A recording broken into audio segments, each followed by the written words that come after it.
పర్ణశాల అనేది ఎన్నో పేరుగా మనకి తండ్రిగా దేవుడు పెట్టారు. మనకి ముందు పేరు ఏమిటి, తర్వాత తర్వాత పర్ణశాల. పర్ణశాల అనగా ఏంటి? ఆచబడింది, నెమ్మది, విశ్రాంతి. కీర్తనల గ్రంథం 27వ అధ్యాయం 5వ వచనం. ఆపత్కాలమున ఆయన తన పర్ణశాలలో నన్ను దాచును, తన గుడారపు మాటున నన్ను దాచును, ఆశ్రయ దుర్గము మీద ఆయన నన్ను ఎక్కించును. అలాగే యెషయా గ్రంథం 4వ అధ్యాయం 6వ వచనం.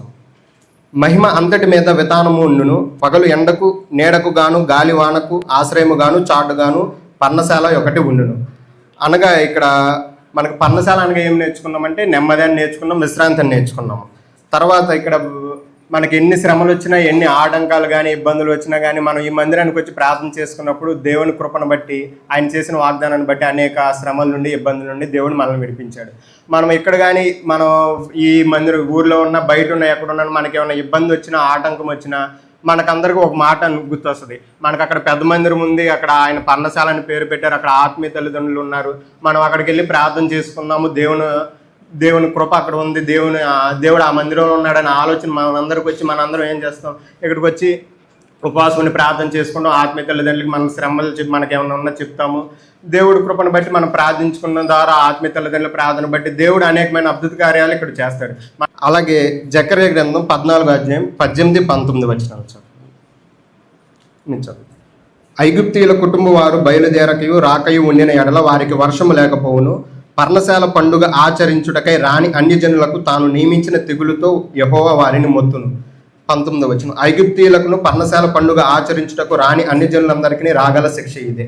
అలాగే పర్ణశాల అనగా పర్ణశాల పండుగలు ఆచరిస్తారని మనకు తెలుసు.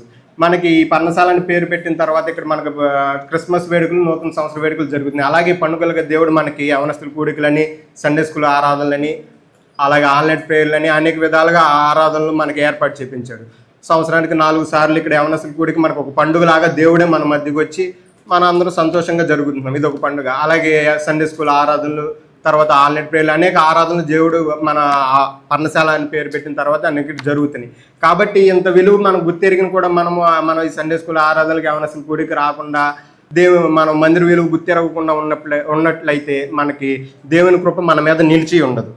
అలాగే ఆయన మందిర విలువ గుర్తించకుండా రాకుండా ఉన్న వారికి దేవుని కృప నిలిచి ఉండదు. కాబట్టి మనందరము ఆ మందిర విలువ గుర్తు ఎరిగిన మనము ఆరాధన గురించి సండే స్కూల్ ఆరాధన, యవనస్తుల కూడికల్లో పాల్గొంటూ ఆయన సన్నిధిలో ఉంటూ మనం ముందుకు సాగాలని నేను కోరుకుంటున్నాను.